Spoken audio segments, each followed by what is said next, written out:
اسی طرح ایک local channel T V channel نے غیر احمدی مولویوں کو بلایا، ہمارے لوگوں کو بلایا، اور تقریباً ایک پروگرام ریکارڈ کیا گیا 1-1.5 گھنٹے کا،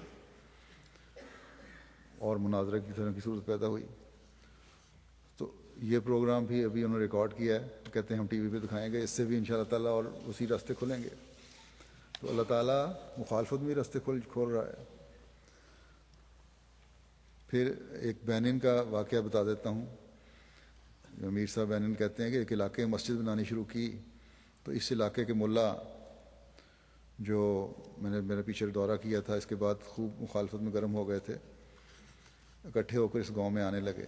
جہاں جہاں افریقن ملکوں میں یا ہندوستان وغیرہ میں جہاں بھی میں نے دورے کیے ہیں اس سال، اس کی وجہ سے مخالفت بہت بڑی ہے، اور اس کی وجہ سے راستے مزید کھلے ہیں تبلیغ کے۔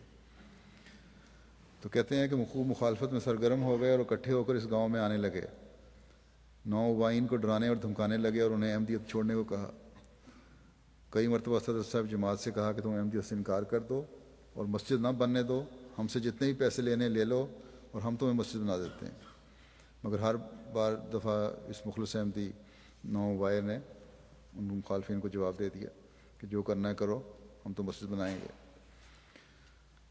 اور یہ جماعت کی مسجد ہی یہاں بنے گی، اور یہاں اگر کوئی دین پھیلے گا، اگر اسلام کی تبلیغ ہوگی تو وہ جماعت احمدیہ کے ذریعے سے ہوگی۔ یہ ان کو جواب دیتے رہے۔ تو چنانچہ اللہ تعالیٰ نے فضل فرمایا اور یہ مسجد بن گئی تمام مخالفتوں کے باوجود۔ پھر غیروں کو احمدیہ کی طرف وسع مکانگاہ کے ذریعے سے کس طرح اللہ تعالیٰ مائل کرتا ہے۔ نائجیریا کے مبلغ انچارج لکھتے ہیں کہ ایگو آہیبو یونیورسٹی کے ایک لیکچرر نے ایم ٹی اے کے ذریعے سے مسجد مبارک فرانس کے اختتامی پروگرام کو دیکھا، افتتاحی پروگرام کو دیکھا، اور ہمارے بک سٹال کے وزٹ کے دوران تبصرہ کرتے ہوئے کہا کہ اگر سرزمین انگلستان اور فرانس میں اس طرح اللہ تعالیٰ کا نام بلند ہو رہا ہے تو جماعت احمدیہ کے ذریعے یہ بعید نہیں کہ ایک دن یروشلم اور امریکہ سے ہزاروں دفعہ اللہ کا نام بلند ہوا کرے، کیونکہ اللہ تعالیٰ جماعت احمدیہ کے ساتھ ہے۔ پھر آئیوری کوسٹ سے ایک واقعہ یہ لکھتے ہیں، ونگرو شہر میں مسجد کی تعمیر کے بعد لوگوں کی احمدیت کی طرف خاص توجہ ہوئی ہے۔ ایک ہفتہ قبل کالج کے پروفیسر وطرا ابوبکر مشن ہاؤس آئے اور کچھ لٹریچر خرید کر لے گئے۔ مطالعہ کے بعد آئے کہ لٹریچر کے مطالعے سے پہلے میں نے مسلسل استخارہ کیا کہ اسلام میں بہت سارے فرقے ہیں، خدا سے سیدھی راہ کی طرف رہنمائی کے لیے دعا کی۔ مجھے خواب میں جماعت احمدیہ کے بارے میں بتایا گیا کہ اس جماعت کو دیکھو۔ میں نے آپ لوگوں کے کام کا جائزہ لیا ہے، مطالعہ کیا ہے، اللہ تعالیٰ نے میری رہنمائی فرمائی ہے اور پھر انہوں نے احمدیت قبول کر لی۔ تو جیسا کہ میں نے کہا، حضرت مسیح موعود علیہ الصلوۃ والسلام کا الہام، یہ چند مثالیں میں نے دی ہیں، بے شمار ایسی مثالیں ہیں۔ حضرت مسیح موعود علیہ الصلوۃ والسلام کا الہام وسع مکانہ کا جماعت کے پھیلنے کے ساتھ ساتھ قادیان کی حدود سے نکل کر دنیا میں بھی اپنی صداقت کا نشان دکھا رہا ہے، اور جوں اللہ تعالیٰ تبلیغ میں وسعت پیدا کر رہا ہے تو مکانیت میں بھی ہر جگہ وسعت پیدا ہوتی چلی جا رہی ہے، مکانیت بھی وسعت پذیر ہے۔ تبلیغ کے لحاظ سے ایم ٹی اے نے وسعت کے نئے دروازے کھولے ہیں، لیکن اس کے ساتھ ہی جیسا کہ میں نے بتایا پہلے کہ مخالفت بھی بڑھ رہی ہے۔ لیکن یہ بھی اللہ تعالیٰ کے وعدوں کو پورے کرنے کا ایک انداز ہے کہ جہاں افراد جماعت کی انفرادی طور پر یا جماعت کو مالی یا دنیاوی طور پر نقصان پہنچایا گیا یا پہنچائے جانے کی کوشش کی جاتی ہے، خدا تعالیٰ افراد جماعت کو پہلے سے بڑھ کر عطا فرماتا ہے، اور جماعت کی ترقی کی بھی نئی سے نئی راہیں کھلتی چلی جاتی ہیں۔ کسی کے مکان کو جلایا گیا تو اللہ تعالیٰ نے اس سے بڑا اور بہتر مکان دے دیا، کسی کی دکان کو جلایا گیا تو ایک کی جگہ 2 دکانیں اللہ تعالیٰ نے عطا فرما دیں۔ کاروبار کو تباہ کرنے کی کوشش کی گئی تو اللہ تعالیٰ نے پہلے سے بڑھ کر کاروبار مہیا کر دیے احمدیوں کے لیے، جنہوں نے صبر اور حوصلے سے کام لیا۔ ایک مسجد سیل کی گئی اگر پاکستان میں تو اللہ تعالیٰ نے اس کی جگہ 10-20 مسجدیں عطا فرما دیں۔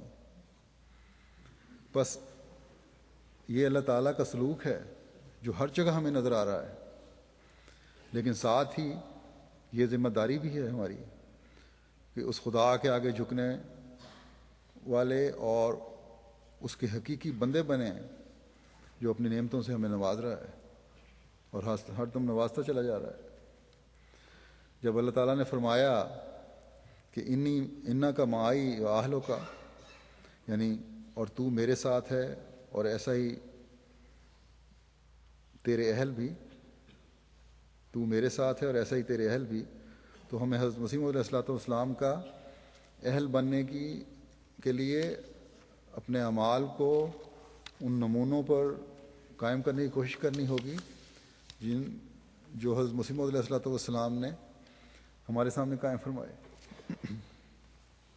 ورنہ تو اللہ تعالیٰ نے خون کا رشتہ ہونے کے باوجود بھی حضرت نوح کے بیٹے کو ان کے اہل سے نکال دیا تھا۔ اللہ تعالیٰ ہمیشہ ہمیں اپنے آگے جھکا رہنے والا بنائے رکھے۔ آج کبابیر کی جماعت کا جلسہ سالانہ بھی ہو رہا ہے۔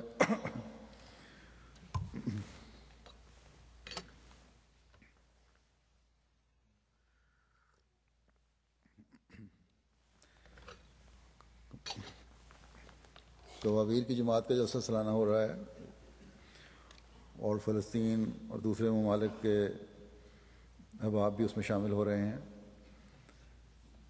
کبابیر کے امیر صاحب کی خواہش تھی کہ اس جلسے کی مناسبت سے ان کا نام بھی کچھ ذکر کروں خطبے میں یا کچھ پیغام دوں مختصر، تو بہرحال مختصر ذکر کروں گا اور پیغام دوں گا ان کے لیے۔ وسع مکانہ کا اگر ذکر چل رہا ہے تو کبابیر کی جماعت کا بھی اس ضمن میں ذکر کر دوں کہ یہاں ابتدا میں ہی اللہ تعالیٰ نے ان کو ایک بہت خوبصورت مسجد بنانے کی توفیق عطا فرمائی تھی، اور یہ بہت پرانی مسجد ہے اور بہت خوبصورت جگہ پر واقع ہے، اور ہر سیاح کو آنے والے کو یہ اپنی طرف کھینچتی ہے۔ اس کی تصویریں جو میں نے دیکھی ہیں بڑی خوبصورت مسجد نظر آتی ہے، اور یہی لوگ بتاتے بھی ہیں دیکھنے والے، اور اس ذریعے سے پھر تبلیغ کے راستے بھی کھل رہے ہیں۔ خلافت جوبلی کے سال میں وہاں کی جماعت نے اس خواہش کا اظہار کیا کہ اس مسجد کے جو صحن کچھ جگہ خالی ہے اس میں ایک وسیع ہال اور دوسری تعمیرات کی جائیں جن کی ضرورت ہے۔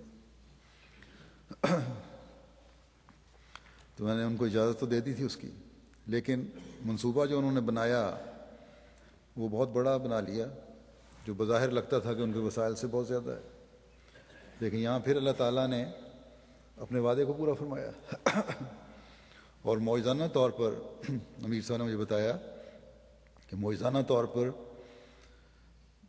یہ منصوبہ اپنی تکمیل کے مرحلے پہ پہنچ رہا ہے۔ بس ہمیشہ یاد رکھیں کہ اللہ تعالیٰ کا ہر فضل، ہر احمدی کو اللہ تعالیٰ کے آگے مزید شکر گزاری کے جذبات سے بھرتے ہوئے جھکنے والا بنانے والا ہو۔ اللہ تعالیٰ نے MTA العربیہ کے ذریعہ دنیائے عرب میں تبلیغ کو بھی بہت زیادہ وسعت دی ہے، اور اس میں بھی کبابیر کی جماعت کے افراد کا بہت ہاتھ ہے۔ مختلف طریقوں سے ان کے نوجوان مدد کرتے رہتے ہیں۔ اسی طرح بعض دوسرے عرب ممالک کے احمدی بھی اس میں بڑا اہم کردار ادا کر رہے ہیں۔